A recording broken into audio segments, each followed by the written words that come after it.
আসসালামু আলাইকুম এভরিওয়ান। তো আমি একটা ভিডিও মানে শর্টস পোস্ট করছিলাম, ওইটার মধ্যে দেখাইছিলাম যে ও আবার নতুন ডিম পারছে। তো ওগুলো আস্তে আস্তে হ্যাচ করতেছে।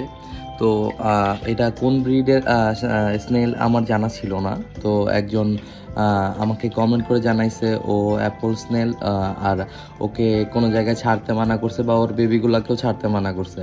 আর তো আমার কাছে রাখতে বলছে। তো সমস্যা নাই, আমার কাছে আরেকটা ট্যাঙ্ক রেডি আছে, ওটার মধ্যে রাখবো। বেবিগুলো সব হ্যাচ হয়ে গেলে এখনও ছোট ছোট ওরা হ্যাচ হচ্ছে। কিন্তু এর মধ্যে সমস্যায় পড়লাম হলো আমার এই ট্যাঙ্কের মধ্যে একটা গাপ্পি ফিশ আছে, মানে এক জোড়া। তো হঠাৎই আজকে দেখলাম অস্বাভাবিকভাবে ওর পেটটা অনেকটা ফোলা।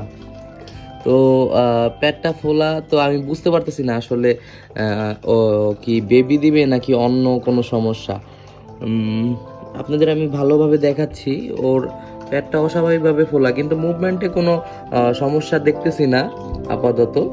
তো আমাকে একটু জানাবেন যে আসলে ওর সাথে কি করা যায়। ওকে কি আলাদা কোনো সেপারেট ট্যাঙ্কের মধ্যে শিফট করে দিব, নাকি এখানে ওকে থাকতে দিব? কারণ ও ছোট থেকে বড় হয়েছে এই ট্যাঙ্কের মধ্যে।